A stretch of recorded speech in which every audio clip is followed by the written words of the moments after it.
Hello student, as PCM point में आपका हार्दिक स्वागत है। आज हम कराने वाले हैं क्लास 12th वालों का फिजिक्स का मॉडल पेपर, जो उत्तर प्रदेश माध्यमिक शिक्षा परिषद ने बेटा जारी कर दिया है। और आपका क्वेश्चन पेपर जो बोर्ड में आएगा वो बेटा इसी टाइप का होगा, इसी टाइप के आपके क्वेश्चन होंगे। ठीक है, तो पहला क्वेश्चन देखते हैं। पहला क्वेश्चन क्या क्या रखा है। पहला क्वेश्चन क्या रखा है, वैद्युत फ्लक्स का मात्रक क्या होगा। तो देखेंगे वैद्युत फ्लक्स का मात्रक आपको पता होने के लिए पहले तो आपको सूत्र पता होना चाहिए। तो वैद्युत फ्लक्स का सूत्र क्या है, तो वैद्युत फ्लक्स का सूत्र जो है आपका फाई बराबर ई होता है। ठीक है, अब ई जो है आपका यहाँ पर क्या है, वैद्युत क्षेत्र है, और ए जो है वो आपका क्या है, ए जो है आपका क्षेत्रफल है। ठीक है, अब ई क्या होता है, बी अपॉन डी होता है। ठीक है, डी जो है वो आपका दूरी है बेटा, बीच की दूरी होती है। बी क्या है, वोल्ट है। ए क्या है आपका क्षेत्रफल है, तो इसका मीटर स्क्वायर हो जाएगा। डी जो है वो आपका बीच की दूरी, तो मीटर हो जाएगा। मीटर से बेटा 1 मीटर कैंसिल हो जाएगा, तो वोल्ट इंटू मीटर, ये इसका आंसर हो जाएगा। तो पहला वाला जो क्वेश्चन है आपका वैद्युत फ्लक्स का मात्रक, इसका तीसरा वाला जो ऑप्शन है वोल्ट गुणा मीटर, ये वाला ऑप्शन आपका सही हो जाएगा। दूसरा देखते हैं, दूसरा क्या क्या रखा है। पहले का खा, चुंबकीय क्षेत्र बी वेक्टर में वेग यू वेक्टर के गतिमान आवेश के कण पर लगने वाला बल एफ वेक्टर क्या है। ठीक है, तो देखते हैं। चुंबकीय क्षेत्र बी वेक्टर में वेग यू वेक्टर से गतिमान आवेश के कण पर लगने वाला बल एफ वेक्टर जो है वो हो जाएगा आपका यू क्यू वी वेक्टर। ठीक है, या आपने पढ़ा होगा एफ बराबर क्यू वी बी, यहाँ पर वेग यू दे रखा है इसलिए यहाँ पर यू लगा दिया है। ठीक है, तो इसको हम लॉरेंज बल भी कहते हैं। क्या कहते हैं, लॉरेंज बल भी कहते हैं। तो इसका जो है, इसका ऑप्शन हो जाएगा आपका चौथा ऑप्शन सही हो जाएगा, पहले के खा का। अगला क्वेश्चन देखते हैं। अगला क्वेश्चन आपसे क्या रखा है, पहले का गा, यदि ई वेक्टर तथा बी वेक्टर वैद्युत चुंबकीय तरंग के क्रम से वैद्युत सदिश तथा चुंबकीय सदिश हों तो वैद्युत चुंबकीय तरंग के संचरण की दिशा अनुदिश होती है। तो देखेंगे इसका आंसर। यदि ई वेक्टर तथा बी वेक्टर वैद्युत चुंबकीय तरंग के क्रम से वैद्युत सदिश हों तथा चुंबकीय सदिश हों, तब तरंग संचरण की दिशा जो है वो E vector cross B vector होगी। क्या होगी, E vector cross B vector होती है। तो हो जाएगा आपका ई वेक्टर और बी वेक्टर जो है, E vector cross B vector, ये आपका पहले का जो गा वाला क्वेश्चन है उसका हो जाएगा चौथा वाला ऑप्शन सही। ठीक है, अगला देखते हैं। अगला सवाल देखते हैं। पहले का कहा, 4 डायोप्टर तथा -2 डायोप्टर क्षमता के 2 लेंस संपर्क में रखे हैं। संयुक्त लेंस की फोकस दूरी आपको ज्ञात करनी है। तो लेंस जो है, 2 लेंस जो संपर्क में रखे हैं उनकी जो है आपका क्षमता दे रखा है 4 डायोप्टर और -2 डायोप्टर। तो P1 जो है वो आपका 4 डायोप्टर है, तो ये हो गया 4 डायोप्टर। ठीक है, और P2 जो है वो -2 डायोप्टर है। ठीक है, अब चूंकि सूत्र आपको पता है, P बराबर क्या होता है आपका 1/f। इसी से बेटा P1 क्या हो जाएगा, P1 हो जाएगा 1/f1।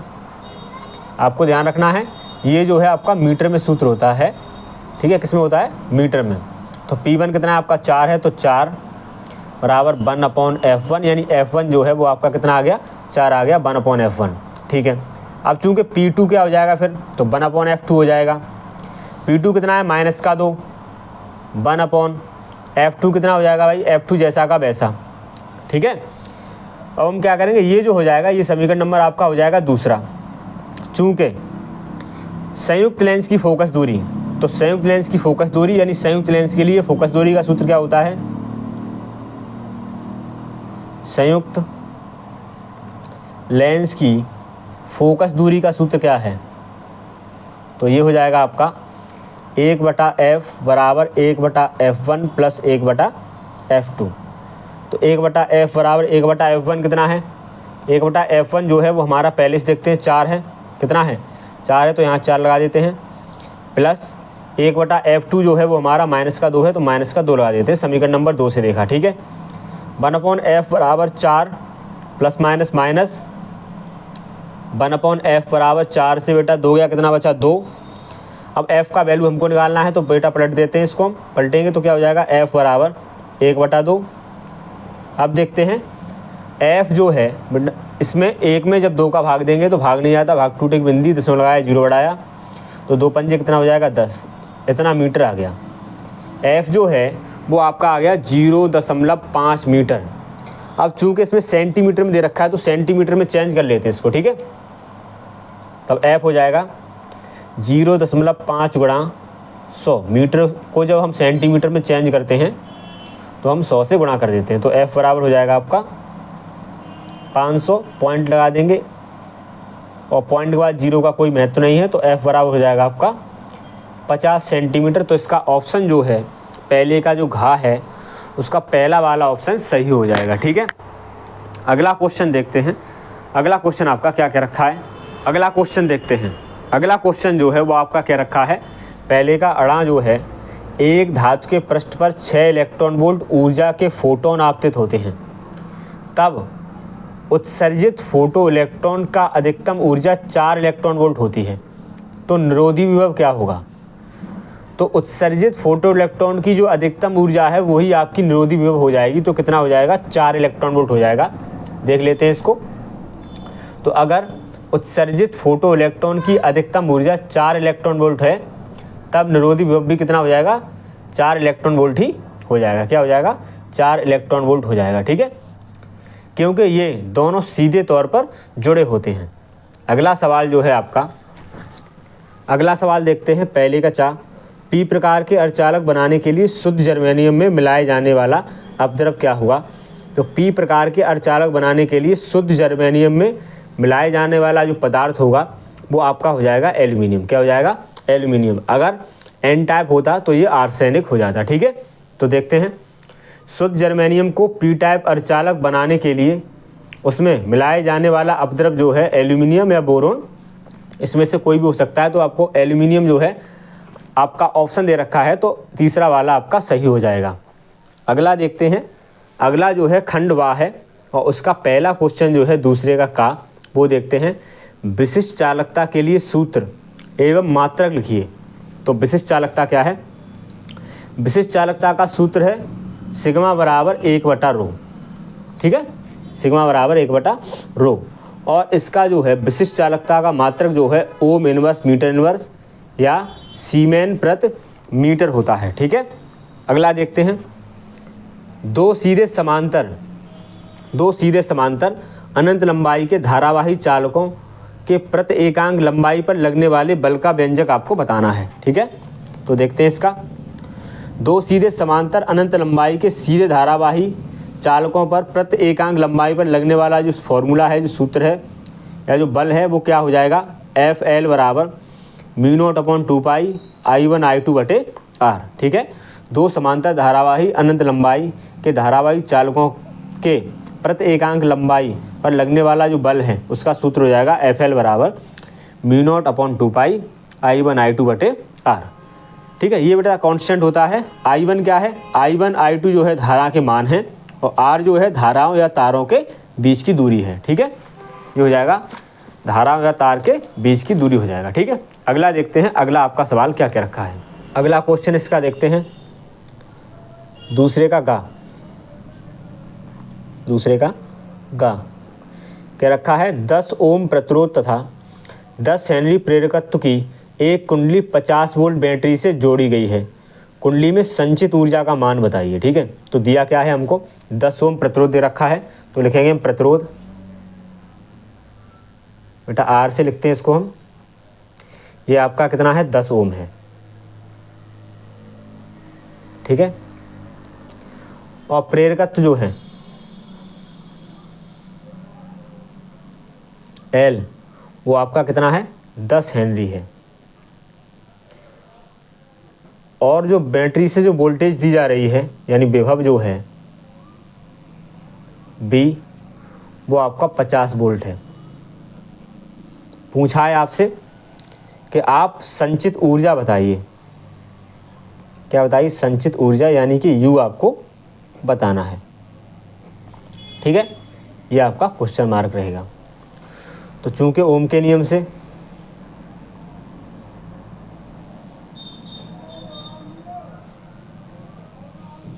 बी बराबर क्या होता है आई आर, तो हम आई पहले निकालेंगे। आई कितना हो जाएगा, तो आई बराबर हो जाएगा आपका B/R। तब आई बराबर बी कितना है, बी जो है 50 है और आर जो है वो आपका 10 है। तब आई हो जाएगा आपका 10 पंजे 50 यानी कि 5 एम्पियर। अब चूंकि आपको ऊर्जा निकालनी है, क्यों निकाला है ये आई आपको पता लगेगा। यू बराबर होता है 1/2 और आपका एल आई स्क्वायर। ठीक है, आई यहाँ इसलिए निकाला है क्योंकि आई का यहाँ मान हमें लगाना पड़ेगा, ऊर्जा निकालेंगे तब। तो 1/2 एल कितना है, एल है 10, आई जो है वो आपका 5 है, 5 का स्क्वायर, 2 से काट दो, 2 पंजे बेटा 5 ये, 5 पंजे 25, 25 पंजे 125, तो 125 जूल इसका आंसर आ जाएगा। ठीक है, तो 125 जूल इसका आंसर आ जाएगा दूसरे का गा। ठीक है, अगला देखते हैं, अगला सवाल आपका क्या क्या रखा है। अगला जो है वो आपसे क्या रखा है,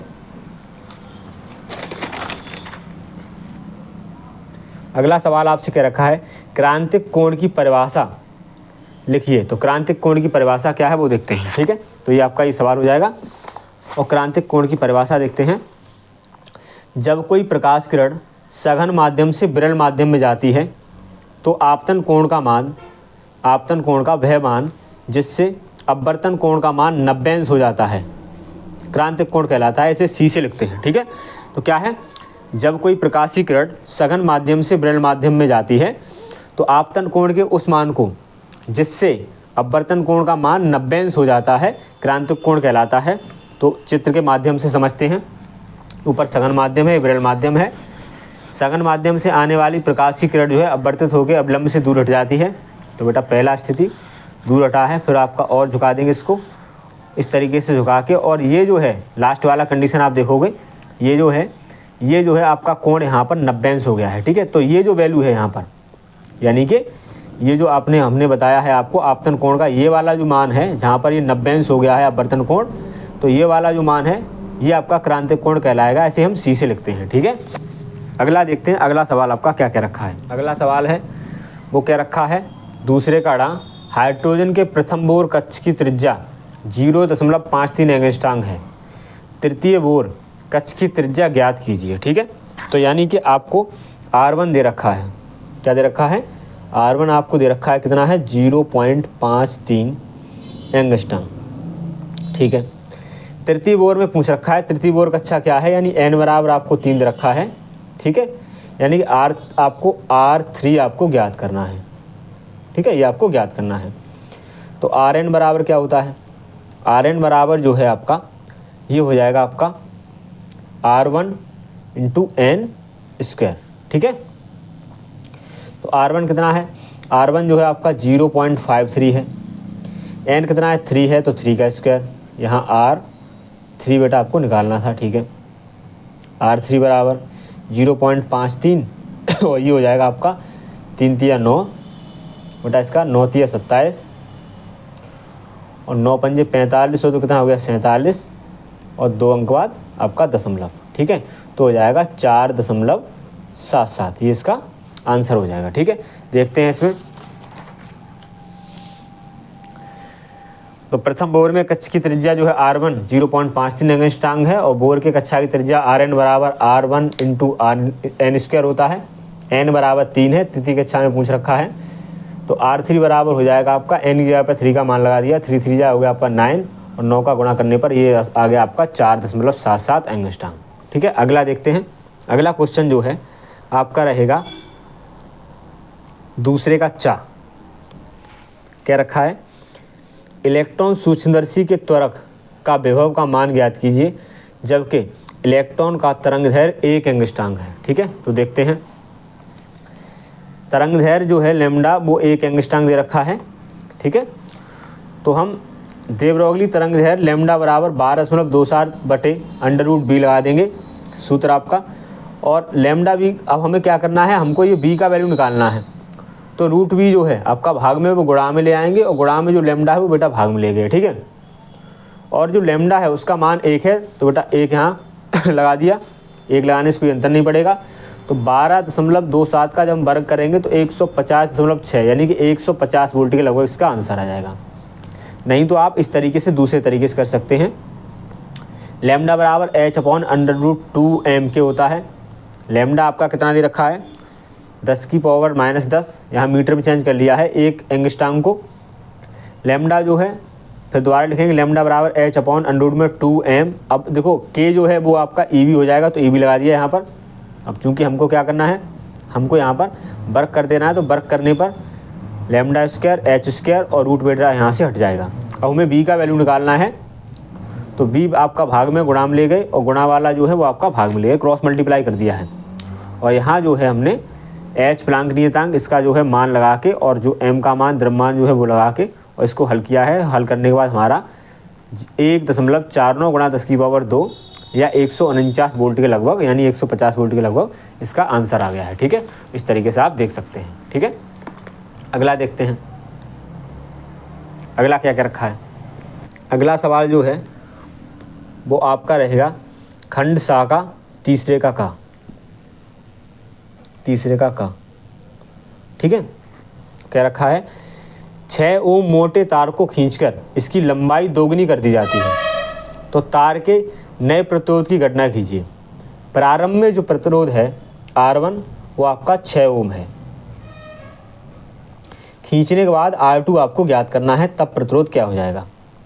तार को खींचने पर उसका आयतन सेम रहेगा, ये आपको ध्यान रखना है। ठीक है, हम एक काम करते हैं, चूँकि L1 जो है वो L मान लिया हमने, खींचने के बाद जो L2 है वो इसका दोगुना हो जाएगा, तो 2L हो जाएगा। अब इसका जो क्षेत्रफल है, ठीक है, अनुप्रस्थ काट का क्षेत्रफल जो है बेटा यहाँ पर हम A1 मान लेते हैं और इस स्थिति में हम इसको मान लेते हैं A2। ठीक है, इसमें A1 और इसको A2 मान लिया हमने। माना क्षेत्रफल जो है पहली स्थिति में जो है आपका A1 है, दूसरी में क्या हो गया, A2 हो गया, ये हमने मान लिया है। ठीक है, अब चूंकि तार को खींचने पर उसके आयतन में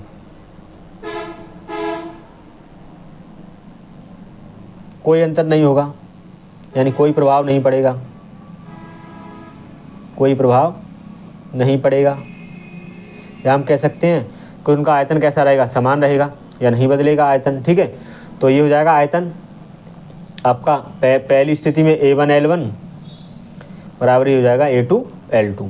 ठीक है, अब क्या करना है हमको, A1 जो है बेटा इसके बटे में ले जाना है, जो A2 है इसके बटे में ले जाना है, तो हो जाएगा A1 बटे आपका A2 और ये हो जाएगा L2 L1 बेटा इसके बटे में, तो L1।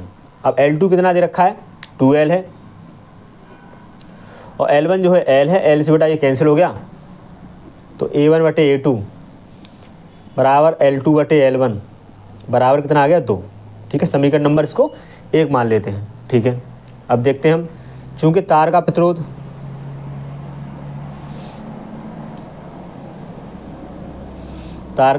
R बराबर क्या होता है, ρL/A, ये आपका प्रतिरोध होता है। ठीक है, अब हम देखेंगे R1 क्या है, यानी कि पहली स्थिति क्या है। पहली स्थिति में R1 देखेंगे, R1 क्या हो जाएगा, R1 हो जाएगा ρL1/A1 और R2 जो है वो हो जाएगा आपका, ये दूसरा मान लो, ये हो जाएगा आपका ρL2/A2। ठीक है, समीकरण नंबर 3 मान लिया। अब हम क्या करेंगे, समीकरण 3/2 से, तो 3 और 2 का भाग कर देंगे, तो 3 क्या है, R2/R1 बराबर ये आपका क्या है, ρL2/A2 बटे ये हो जाएगा ρL1/A1। रो से रो होगा कैंसिल, अंदर बाहर का मल्टीप्लाई कर लेंगे, तो ये स्थिति जो है इस तरीके से आ जाएगी। L बेटा L की जगह पर रख देंगे इस तरीके से, और A की जगह पर लिख देंगे। तो ठीक है, तो ये आपका जो हो जाएगा, ये हो जाएगा A ऊपर जाएगा तो A1/A2 इंटू, और ये जो हो जाएगा L2/L1। तो हमारा जो स्थिति आई है वो R2/R1 बराबर हो जाएगा A1/A2 और L2/L1। अब R1 हमको पता है, R1 कितना 6 है, तो हम 6 लगा देंगे। R2 जैसा का वैसा R2 हमको निकालना है। A1/A2 की वैल्यू हमको पता है, कितना आया है, 2 आया है। कहाँ से, समीकरण 1 से। ठीक है, तो समीकरण 1 से हम क्या करेंगे, मान लगा देंगे इसका, तो 2 आया है। और L2/L1 ये भी बेटा 2 है, तो 2 लगा दिया। 2 दूना कितना हो गया 4, तो R2 बराबर हो गया आपका 4 ये, और 6 बेटा आपका भाग में है तो गुणा में, तो R2 बराबर 6 से कितना हो गया 24। तो 24 ओम इसका आंसर हो जाएगा। किसका हो जाएगा? 24 ओम इसका आंसर हो जाएगा। ठीक है, ठीक है, इस तरीके से हमने इसको हल किया है। आप देख सकते हैं R1 जो है पहले प्रतिरोध था इस तरीके से, और खींचने के बाद R2 माना है। इस तरीके से हमको हल करना है। ठीक है, अगला देखते हैं। अगला सवाल क्या क्या रखा है आपका? तीसरे का खा किसी प्रिज्म के से, अगला देखते हैं तीसरे का खा किसी प्रिज्म से अल्पतम विचलन कोण 30 अंश और प्रिज्म के प्रथम अपवर्तक पृष्ठ से अपवर्तन कोण जो है वो 30 अंश है। तो प्रिज्म के पदार्थ का अपवर्तनांक आपको ज्ञात करना है, n ज्ञात करना है। तो जो जो दिया है वो लिख लेते हैं। तो तीसरे का आपका खा रहेगा। देखते हैं इसमें कि अल्पतम विचलन कोण, अल्पतम विचलन कोण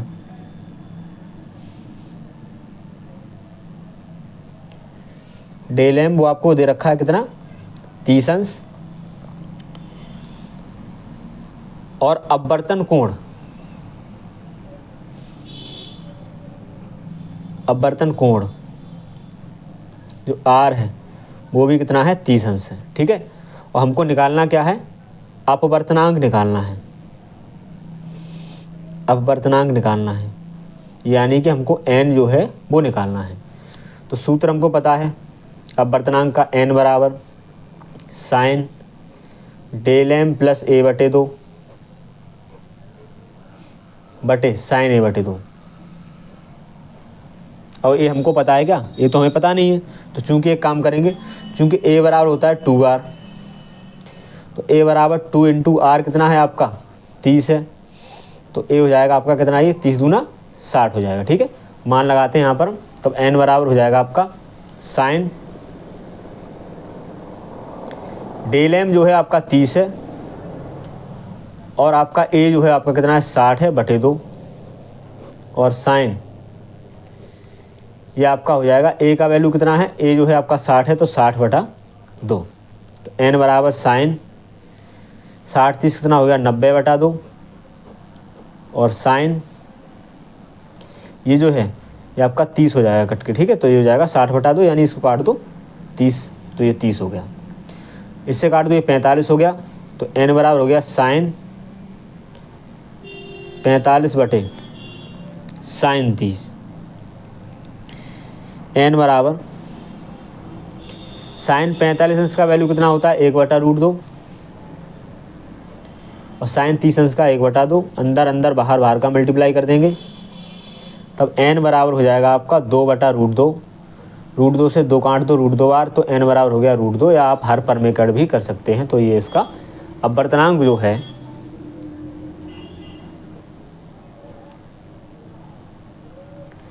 अपवर्तनांक जो है वो आपका आ गया √2। ठीक है, इस तरीके से आप इसका हल देख सकते हैं। I जो है आपका अल्पतम विचलन कोण डेल एम 30 दे रखा है। अपवर्तन जो कोण है, ठीक है, अपवर्तन जो कोण है वो आपका R 30 अंश है। आपतन कोण आपको I ज्ञात करना है। ठीक है, तो हमने I इस तरीके से यहाँ निकाला है, इस तरीके से I निकाल लिया है। ठीक है, और A हमने यहाँ निकाला है। वैसे I का यहाँ ज़रूरत रहेगा तो नहीं, अगर आप निकालना चाहो तो निकाल सकते हो। अगर I निकाल लिया है तो आप ऐसे लगाओगे n बराबर साइन I बटे साइन R। ठीक है, ये लगा दो। तो I का वैल्यू आपको 45 पता है, तो साइन 45, और R जो है आपको पता है 30। तो ये हो जाएगा आपका 1/√2, और ये आपका 1/2 हो जाएगा। क्रॉस मल्टीप्लाई करें वही स्थिति आ जाएगी। अगर ये नहीं निकालोगे तो डायरेक्ट आप ये वाला मान A निकाल के और ये आपका यहाँ पर मान लगा सकते हो। ठीक है, अगला देखते हैं अगला सवाल क्या क्या रखा है। अगला सवाल जो है, अगला सवाल आपसे क्या रखा है, तीसरे का गा परमाणु द्रव्यमान AMU की परिभाषा दीजिए, इसका मान किलोग्राम तथा MeV में आपको व्यक्त करना है। ठीक है, तो देखेंगे AMU की परिभाषा जो है वो क्या है, नाभिक और परमाणु के द्रव्यमान अति सूक्ष्म होते हैं तथा इनके द्रव्यमान को व्यक्त करने के लिए एक बहुत छोटा मात्रक चुना गया है जिसे हम AMU एटॉमिक मास यूनिट कहते हैं। ठीक है, इसका मान जो है किलोग्राम में 1.66 गुणा 10⁻⁻27 किलोग्राम और MEV में जो है 931 MEV होता है एक AMU। ठीक है, एक AMU यानी AMU को हम डाल्टन भी कहते हैं। ठीक है, अगला सवाल देखते हैं। अगला क्या क्या रखा है आपका। अगला जो है वो हो जाएगा आपका तीसरे का घा। तो इसका चित्र बना लेते हैं। अगला सवाल जो है तीसरे का घा, संलग्न चित्र में प्रदर्शित A1 और A2 में मापी गई धाराएं ज्ञात कीजिए यदि उनके प्रतिरोध नगण्य तथा PN संध डायोड आदर्श हो। ठीक है, तो कैसे करेंगे, ये हमने चित्र यहाँ पर बना लिया है। तो हम देखेंगे यहाँ पर जो बैटरी जो है वो आपका 2 वोल्ट का है। ठीक है, और ये जो है आपका, ये आपका N और P इस तरीके से NP संधि आपको दे रखी है। अब N जो है उसमें आपका प्लस जोड़ा गया है और P जो है उसमें माइनस है। इसका मतलब ये पश्चविनत है। क्या है, पश्चविनत। और पश्चविनत में धारा बहती नहीं है, तो इसका मतलब इसमें धारा बहेगी नहीं। तो अब लिख देंगे चूँकि बैटरी का प्लस सिरा N से जोड़ा गया है, N से जोड़ा गया है, अतः यह पश्चविनत होगा। क्या होगा, पश्चविनत, क्योंकि बैटरी का प्लस सिरा किससे है, प्लस सिरा जो है N से और जो माइनस सिरा है वो आपका P से जोड़ा गया है। ठीक है, तो क्या हो जाएगा, पश्चविनत होगा। और इस स्थिति में जो है A1 में धारा बहेगी नहीं, तब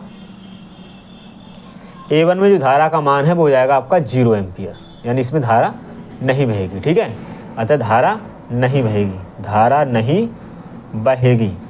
ठीक है, अगला देखते हैं। अगला जो है वो हो जाएगा आपका, देखते हैं इस वाले में, नीचे वाला देखो आप, नीचे वाले पास में देखेंगे। यहाँ पर, यहाँ जो है, यहाँ तो कुछ दे नहीं रखा है आपको इस तरीके से, कोई भी संधि नहीं दे रखी है, तो इसमें धारा बहेगी। अब कितनी बहेगी वो हम देख लेते हैं। तो A2 में धारा का मान क्या हो जाएगा, A2 में धारा का मान क्या हो जाएगा, चूँकि B बराबर क्या होता है IR, I हमको निकालना है, तो I बराबर हो जाएगा B/R। I बराबर V कितना है, तो V जो है आपका 2 है, R जो है कितना आपका 5 है। तो I बराबर 5 का 20 बेटा 2 में भाग दो, भाग नहीं आता, भाग टूटी बिंदी से लगाया, 0 बढ़ाया, 5 चौक 20, तो 0.5 एम्पियर हो गया इसका आंसर। तो I2 में जो धारा बहेगी वो 0.4 एम्पियर ये बहेगी। ठीक है, तो ये इसका आंसर आ जाएगा। इसका अगला पार्ट जो है, अगला पार्ट में जो है खंड दा खंड या ये आपका कराया जाएगा। ठीक है, इसका अगला वीडियो जो है उसमें खंड दा और या आपका कराया जाएगा। अगर किसी बच्चे को सॉल्यूशन चाहिए PDF के रूप में, इसका मॉडल पेपर का या अनसॉल्व पेपर का, कोई भी अनसॉल्व पेपर उसका आपको सॉल्यूशन चाहिए तो कमेंट में बताइए। और सभी बच्चे वीडियो को लाइक करें, चैनल को सब्सक्राइब करें और वीडियो को ज़्यादा से ज़्यादा लोगों को शेयर करें।